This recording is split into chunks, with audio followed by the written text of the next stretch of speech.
Hola Gripas. Hoy estamos muy contentos de poder anunciaros dos cosas. La primera es que hemos alcanzado la increíble cifra de los 20.000 suscriptores en el canal. Muchas gracias a todos, Gripas. Y la segunda es que Denix nos ha enviado un ejemplar de su esperadísima nueva réplica de la Segunda Guerra Mundial, la MG-34, para que podamos realizar un nuevo vídeo sobre armas con historia.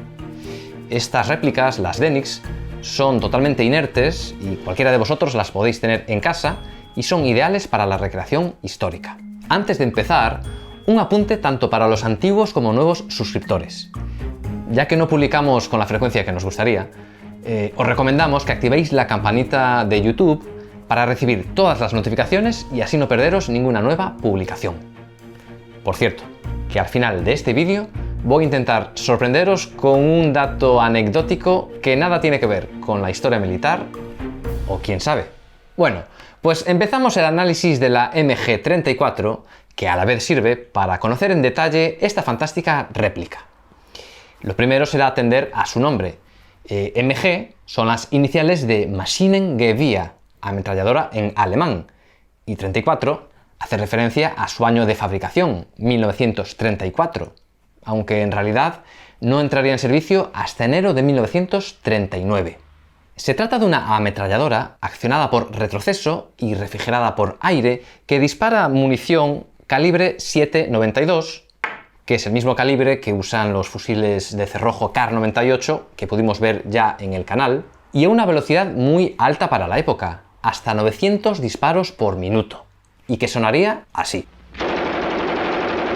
La MG-34 se considera la primera ametralladora de propósito general, un término que hace referencia a que, intercambiando soportes y añadiendo miras especiales, una misma ametralladora cubre necesidades muy diversas. Para la infantería como ametralladora tanto ligera como media, incluido montada sobre vehículos, también como arma antiaérea o para la defensa de fortificaciones, embarcaciones o tanques.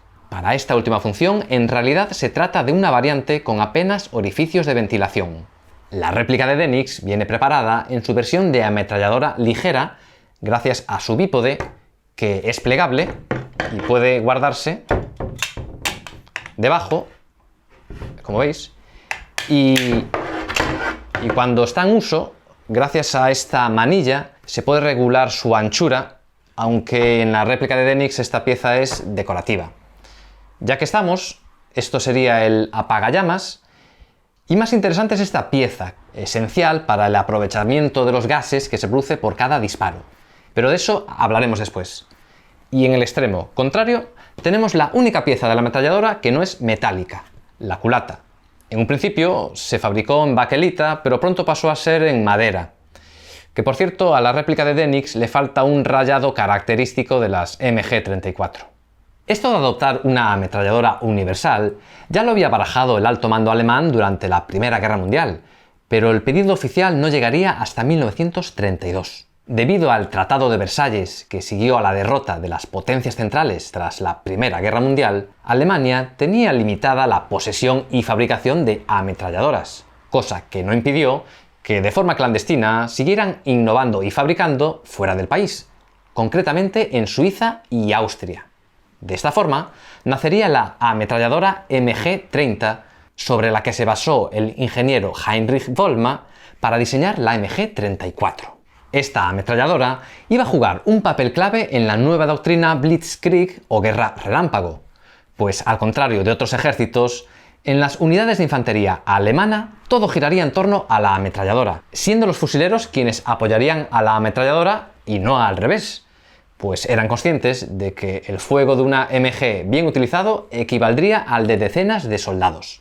Siguiendo con la descripción del arma, el sistema de apuntar consiste en dos cosas: el punto de mira, que es plegable al lado de la boca del cañón, y en la parte trasera está el alza, que también es plegable, con una característica muesca en forma de V. Apretando por aquí, se regula en intervalos de 100 en 100 metros, desde los 200 hasta los 2000 metros. El alza de la réplica de Denix viene configurada para los 800 metros y no puede regularse. La cifra escogida yo creo que no está al azar, porque coincide con el alcance teórico máximo de esta ametralladora con bípode. como mucho podría llegar a los 1200 metros, pero bueno, en teoría serían estos, los 800. Porque, como comentábamos al principio, según el tipo de soporte, la MG34 puede cumplir diferentes roles. De esta forma, sobre un trípode, la FT34, la MG se convierte en una formidable ametralladora media. Para eso cuenta con esta pieza de aquí y esta ranura de aquí para descansar sobre el trípode. Como veis, no era necesario retirar el bípode. Y aunque pueda parecer menos importante, el trípode también era muy avanzado para la época. Con sus 23 kilos de peso, absorbía todo el retroceso. Si a esto le sumamos que contaba con una mira telescópica y un gatillo externo, no sorprenderá saber que podía alcanzar perfectamente los 2000 metros teóricos de alcance o incluso más. Montado sobre otro tipo de trípode, menos sofisticado, la MG se convertía en un arma antiaérea que se usaba de pie. Para ello, simplemente había que añadirle una mira especial, conocida como de araña, que se colocaba aquí, que se completaba desplegando esta pieza detrás del alza. En la Denix está, pero no se mueve. De hecho, en una MG original no habría este tornillo de aquí. Si os parece, vamos a quitarlo para que veáis cómo quedaría. Una vez desatornillado, lo colocamos en esta posición y así es como luciría el alza de la MG en modo antiaéreo. Para aumentar las probabilidades de dar en el blanco, era común el uso de dos ametralladoras unidas en una montura especial. Y a falta de trípode, el ejército alemán contemplaba la opción de disparar con la ametralladora apoyada sobre el hombro de un compañero. Desconocemos si los manuales también tenían en cuenta darle al soldado tapones para los oídos. Como ya comentamos, la MG34 empleaba la misma munición que los fusiles de cerrojo Kar-98, es decir, el calibre 7,92 x 57. 7,92 es su diámetro y 57 es la altura de la vaina. En un principio, el arma fue diseñada para ser alimentada por un cargador muy particular de doble tambor, alimentada por 75 cartuchos. Estabilizaba muy bien el arma porque iba alternando una bala de cada lado y además su resorte interno daba una alta cadencia de tiro. Pero eran mayores sus contras, porque era bastante difícil de utilizar al tener que andar ajustando esos resortes y aún por encima, para rellenarlo hacía falta una máquina especial. La solución llegó pronto, permitiendo el uso de cintas como esta, aunque para cambiar entre una u otra opción era necesario intercambiar una pieza aquí. Aún así, este sistema de tambor era bastante interesante por dos razones.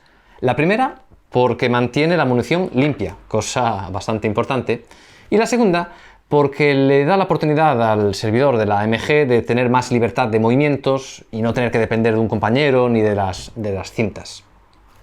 Por esta razón, al poco de iniciarse la Segunda Guerra Mundial, se inventó un nuevo artefacto que no se puede considerar cargador porque no tiene muelle, y que es un tambor en el que simplemente va enrollada una cinta como esta de 50 cartuchos. Este tambor se engancharía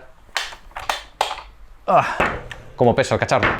Decía, este tambor se engancharía en la parte izquierda del arma gracias a estos dos salientes y, al contrario de los cargadores dobles, no necesita intercambiar ningún tipo de pieza para ser compatible con las cintas normales. Como no tengo uno de estos tambores, no tengo ni idea si la réplica de Denix acepta uno original. A ver si alguno de vosotros podéis resolvernos la duda abajo en los comentarios. Lo que sí puedo confirmaros es que la Denix no acepta una cinta original. Al contrario de las cintas de muchas ametralladoras de la época, que estaban fabricadas en tela, las de la MG34 estaban formadas por eslabones metálicos no desintegrables en cintas de 50 cartuchos que podían unirse entre sí. Es una pena, pero la réplica de Denix tampoco permite levantar la tapa, que sería tirando de esta pieza primero hacia adelante y luego hacia arriba, y que nos vendría genial para explicaros cómo se municiona la MG34. Lo primero sería abrir el cerrojo para dejar espacio al primer cartucho. Y esto se consigue tirando de esta palanca, que en el caso de la réplica de Denix no funciona exactamente como una original. Os lo enseño. En una MG34 real, después de abrir el cerrojo, llevaríamos esta palanca a su primera posición. Pero en la Denix esto no ocurre hasta que no apretemos el gatillo. Así que, consejo para los recreadores, nunca dejéis esta pieza aquí atrás. Dejarla siempre adelante. Y un segundo consejo para los recreadores es que es conveniente que en la cinta de la ametralladora los dos primeros eslabones vayan vacíos, porque esto facilitaba la carga, que se tiene que hacer siempre con la parte metálica hacia arriba y por el lado izquierdo del arma. En esta filmación observamos cómo tras accionarlo lo que ocurre es que el cerrojo permite introducir el primer cartucho que hace tope al entrar en la abertura. Y podéis ver lo que decía de dejar los dos primeros eslabones vacíos. Y una forma de no tener que levantar la tapa de la ametralladora para amunicionarla era usando un iniciador de cinta. Por precaución, antes de introducir la munición, sería importante activar el seguro, que es esta pieza de aquí. En la réplica de Denix viene por defecto en la posición de tiro, que es cuando queda visible la letra F de Feuer, fuego en alemán. Apretándolo pivotaría hasta tapar la letra F, destapando en el otro lado la S de seguro. Una vez cargada el arma y quitado el seguro, si apretamos el gatillo, lo que ocurre es que el cerrojo arrastra ese primer cartucho a la recámara, lo dispara y aprovecha esos gases resultantes del disparo para llevar el cerrojo otra vez hacia atrás y expulsar la vaina que acabamos de disparar. La vaina vacía caería por una compuerta que hay abajo, en la Denix viene cerrada, y hace avanzar un cartucho al hueco que tiene aquí dentro y por lo tanto también hace avanzar un eslabón hacia afuera. Todo esto que os cuento lo hace a una alta velocidad, acordaros, hasta 900 disparos por minuto. Eso significa que en una ráfaga de un segundo hace todo ese proceso hasta 15 veces. Y como podéis observar, durante toda esta acción, la palanca lateral permanece siempre en la misma posición. No es como en otras armas automáticas donde veríamos cómo avanza hacia adelante y atrás. Al ser de cerrojo abierto, el arma está siempre preparada para disparar y solo hay que volver a accionar la palanca en caso de que algo fallase. Y esto de que sea de cerrojo abierto también favorece la refrigeración del arma, que como dijimos es por aire, y esto permite que entre aire al cañón, que también se ve reforzado por estos orificios alrededor del cañón. Aún así, tras un uso prolongado, es inevitable que el cañón se sobrecaliente, por lo que el arma fue diseñada para un cambio rápido de cañón. Esto se consigue gracias apretando esta pieza que tiene aquí, que haría que el arma pivotase a partir de esta zona, pudiendo acceder al interior de la chaqueta metálica y quitar el cañón. Y si os lo estabais preguntando, no, la Denix no tiene esta función. Los cañones de repuesto iban en esos tubos que debía transportar el amunicionador. La recomendación era cambiar de cañón tras efectuar fuego continuado de 250 cartuchos. Y dos soldados experimentados tardaban apenas 15 segundos en volver a estar disparando. Se me olvidaba comentar que la MG34 fue diseñada para disparar tanto en fuego automático como en semiautomático. ¿Veis estas dos medialunas? Es un gatillo de doble sensibilidad. Apretando la parte superior, señalada con la E de Einzelfeuer, fuego único en alemán, se consiguen disparos semiautomáticos. Es decir, que entre disparo y disparo habría que levantar el gatillo. En cambio, si apretamos la parte inferior, que lleva la letra D de Dauerfeuer, fuego continuo, el arma no deja de disparar hasta que levantemos el dedo del gatillo. Bueno, creo que no me he dejado nada por describir. Bueno, tal vez que estos dos agujeros sirven para añadirles una correa que no tengo. Y nada, me gustaría también contaros que los servidores de una MG, además de preocuparse por el enemigo, debían preocuparse por mantener el arma limpia, porque la arena o cualquier tipo de suciedad podía entorpecer el mecanismo. Esto en el frente. Y lejos del frente, a los alemanes, lo que les preocupaba era su costosa producción, que necesitaba mucho metal y de muy alta calidad. Esto motivó que se fabricase más tarde, durante la guerra, la famosa ametralladora MG42, conocidísima por su alta cadencia de tiro de hasta 1200 disparos por minuto. Aún así, la MG34 siguió usándose y fabricándose hasta el final de la Segunda Guerra Mundial, porque la MG42 nunca logró sustituirla del todo como ametralladora de propósito general. Os explico.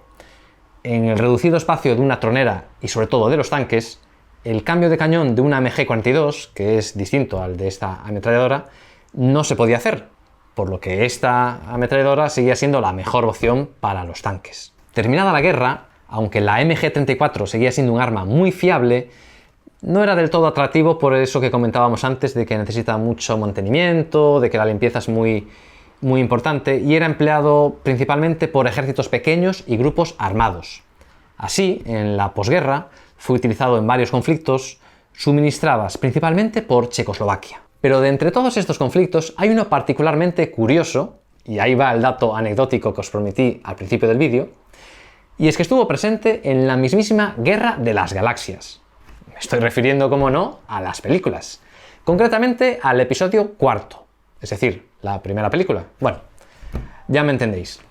En el universo de Star Wars hay un arma conocida como Blaster Pesado DLT-19, que si os fijáis bien, salta a la vista que es una MG-34 con muy pocos añadidos. Rieles alrededor del cañón, la entrada de la munición tapada y estos círculos en la parte alta de la empuñadura. Ah, y la culata pintada en negro. Y de esta forma es como un arma ideada para la guerra relámpago acabó de attrezzo para el cine. ¿Qué os parece, guripas? Pues hasta aquí el vídeo de hoy. Quisiera agradecer nuevamente a Denix por haber confiado en nosotros para analizar esta MG-34. Y a vosotros, guripas, si os gusta lo que hacemos y queréis ayudarnos, abajo en la descripción del vídeo encontraréis varias opciones. Pues nada más, nos vemos en el siguiente vídeo y rompan filas.